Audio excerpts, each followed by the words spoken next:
நீரிழிவுக்கு மருந்து அவசியமா? பலரும் மருந்தே இல்லாமல் நீரிழிவை கட்டுப்படுத்த விரும்புகின்றனர்.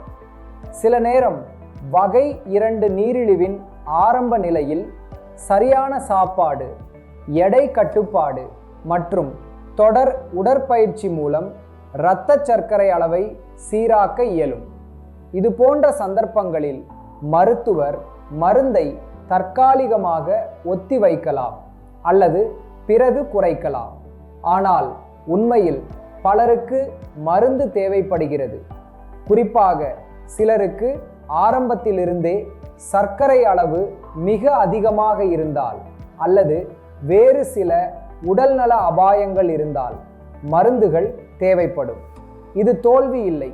கண்கள், சிறுநீரகங்கள், நரம்புகள் மற்றும் இதயத்தை நீண்ட கால சேதத்திலிருந்து பாதுகாக்கும் ஒரு முக்கிய கருவியாக மருந்துகள் செயல்படுகின்றன.